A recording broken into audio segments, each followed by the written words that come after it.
Professor नवीन कुलकर्णी जुड़ गए। नवीन, स्वागत है आपका सीएनबीसी आवाज पर।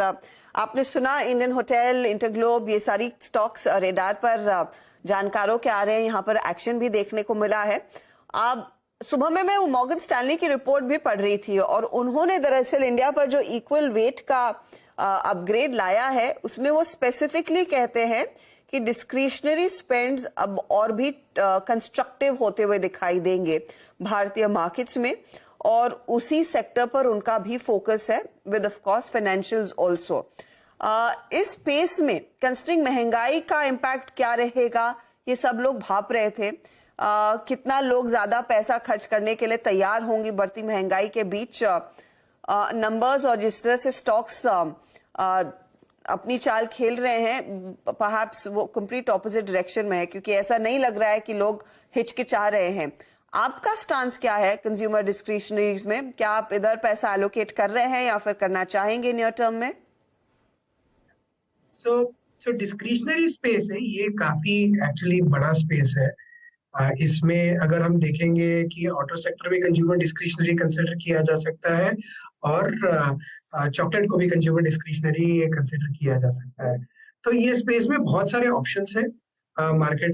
दोस्तों, अगर आप बाजार में अपना पैसा इन्वेस्ट करना चाहते हैं तो अभी जुड़े एंजल ब्रोकिंग के साथ में, क्योंकि यहाँ आपको मिलती है एक अच्छी एडवाइस और भरोसेमंद सर्विस, और यहाँ अकाउंट ओपन करना भी है बिल्कुल फ्री ऑफ कॉस्ट। तो आज ही जुड़े एंजल ब्रोकिंग के साथ में। अकाउंट ओपनिंग लिंक डिस्क्रिप्शन में है, आज ही अपना अकाउंट ओपन कराएं।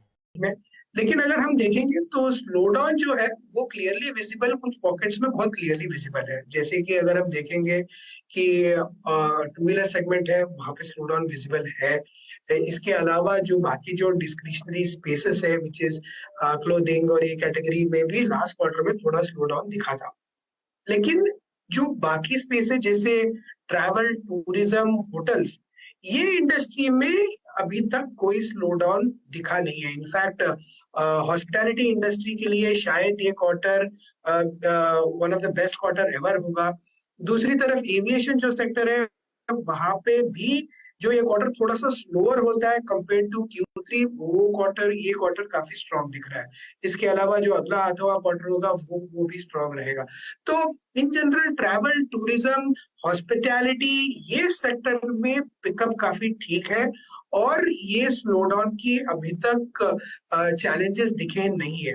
लेकिन इसके अलावा जो बाकी डिस्क्रिशनरी स्पेसेस है वहां पे थोड़ा बहुत स्लो डाउन विजिबल हुआ है। तो ये स्पेस अभी मिक्स्ड बैग है, मैं कहूंगा। तो ओवरवेट रहना चाहिए होटल्स और प्रोबेबली एविएशन सेक्टर्स। क्या फिर वही पिक्चर पेंट कर रहा है जो पिछले कुछ क्वार्टर्स में हम चर्चा भी कर रहे थे कि भारत में अगर रिकवरी है कंज्यूमर स्पेंडिंग में, वो लार्जली के शेप रिकवरी है? क्योंकि आप देखिए टू व्हीलर की बिक्री नहीं हो रही है, लेकिन लोग फ्लाइट लेके जा रहे हैं, होटल्स में बुकिंग कर रहे हैं, लग्जरी हॉलिडेज प्लान कर रहे हैं। और अगर फिर ये के शेप रिकवरी पिछले 3 क्वार्टर से लगातार चल रही है तो फिर ये क्या कंसर्निंग साइंस नहीं है भारतीय इकोनॉमी के लिए? और क्या ये एक ओवरहैंग है मार्केट्स में इस समय भी? अभी इसको देखने के 2 तरीके हैं। एक तो अगर हम travel tourism as a sector देखेंगे तो ये सेक्टर में अगर ओवरऑल टोटल पैसेंजर ट्रैफिक की हम बात करेंगे, जैसे अगर एविएशन सेक्टर की बात करें, तो ओवरऑल जो प्री कोविड था और अभी जो था मतलब बहुत बड़ा ग्रोथ नहीं है। इसके अलावा अगर हम देखेंगे YoY ग्रोथ काफी स्ट्रांग है। दूसरा ये हुआ है कि prices have gone up quite significantly, right.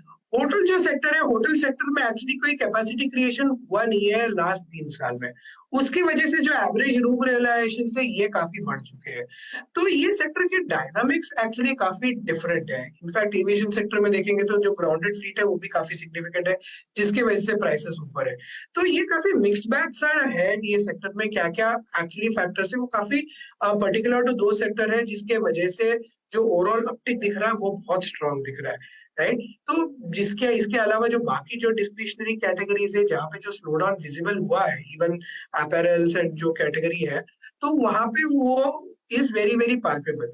तो मैं ये बोलूंगा कि जो हॉस्पिटैलिटी और टूरिज्म सेक्टर पे जो तेजी हमें दिख रही है, इसको हमको ब्रॉड ये सेम चीज एक्सट्रापोलेट नहीं करना चाहिए फॉर अदर सेक्टर्स, एंड ये सेक्टर्स को उनके फंडामेंटल्स के बेसिस पे ही इन्वेस्ट करना चाहिए, and not necessarily look at the overall consumer basket as a whole की सब जगह पे पिकअप बहुत स्ट्रांग है करके। ओके नवीन जी, एक और चीज़ है, मैंने आज सुबह जो एचयूएल के संदर्भ में खबर आई कि उन्होंने कुछ प्राइस कट्स दिए हैं डिटर्जेंट सेगमेंट में। एचयूएल को भी देखूं तो मैं हिस्टोरिकली आई थिंक इसका हाई था करीब करीब 2860 का, इट्स नाउ ट्रेडिंग एट 2545। एक प्राइस डैमेज जो हुआ था वो कंट्रोल हुआ है, बट स्टिल इस पूरे स्पेस में लीडरशिप आईटीसी के हाथ पे थी for other reasons as well. I mean उनका होटल कारोबार, उनका पेपर बिजनेस ऑल। अभी एफएमसीजी पे आपका टेक क्या है इस वक्त? कुछ पिक कर रहे हैं आप लोग यहाँ पे?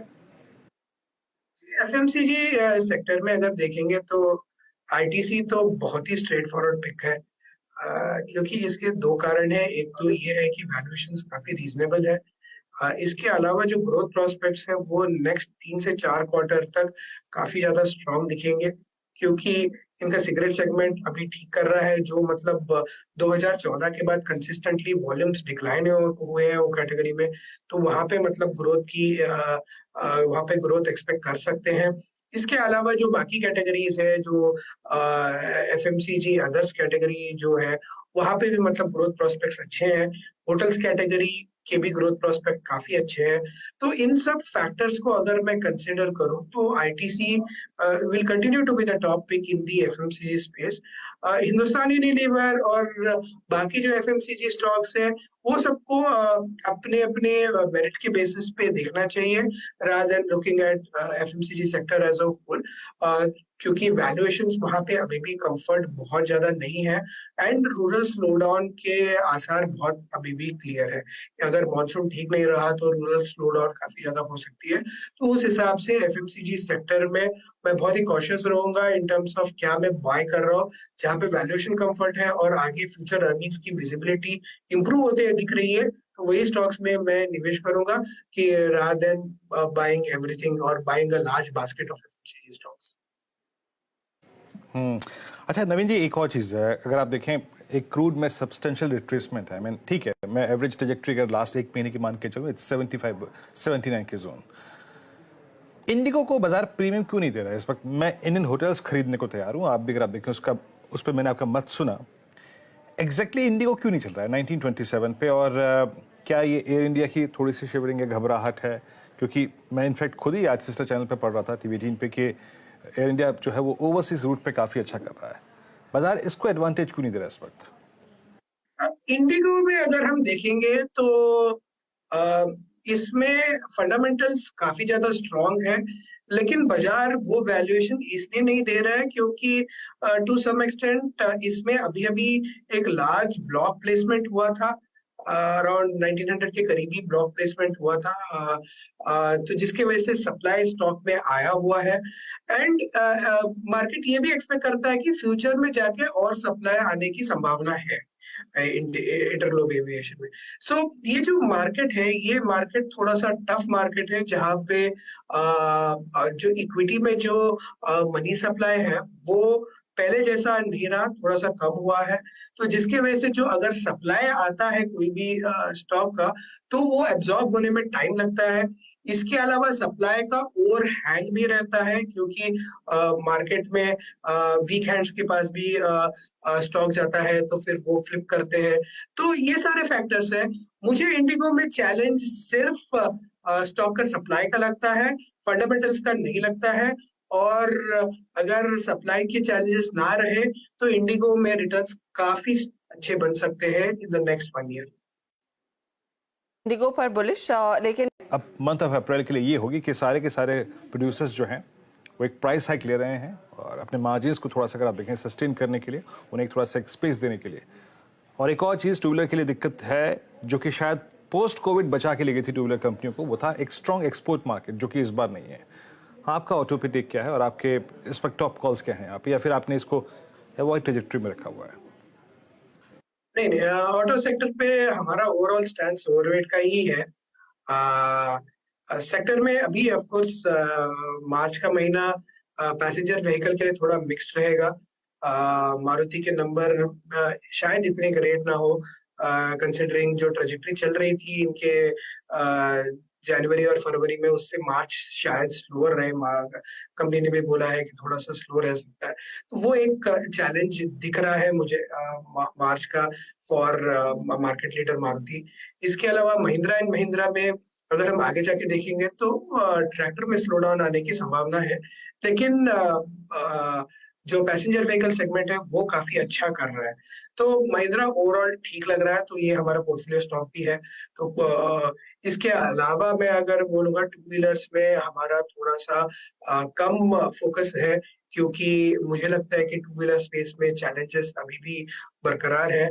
और टू व्हीलर स्पेस में अगर मैं कुछ देखूंगा तो बजाज ऑटो देखूंगा, क्योंकि इसमें टर्न अराउंड आने का चांस है इन द नेक्स्ट 6 मंथ्स, और डिविडेंड यील्ड बहुत स्ट्रांग है, एंड कंपनी का जो के फंडामेंटल्स है वो बहुत ज्यादा स्ट्रांग है। तो उस हिसाब से बजाज ऑटो में यहाँ से 10 से 15% का रिटर्न बन सकता है। तो वो टू व्हीलर स्पेस में मेरा फोकस रहेगा। इसके अलावा जो स्टॉक्स है जैसे टाटा मोटर्स हो गया या टीवीएस हो गया, ये मुझे लगता है कि ये लेवल पे ट्रेडिंग बेट्स है। यहाँ पे 10 to 15% रिटर्न बनता है, बट मोर और लेस इनका movement for the next 6 months sideways रहने की ज्यादा संभावना है। तो ये फिलहाल आपके लिए ऑटो पर व्यू। बहुत बहुत शुक्रिया हमारे लिए समय निकालने के लिए नवीन, और अपनी राय देने के लिए। इस बीच मार्केट आपकी स्क्रीन पर रखते हैं, क्योंकि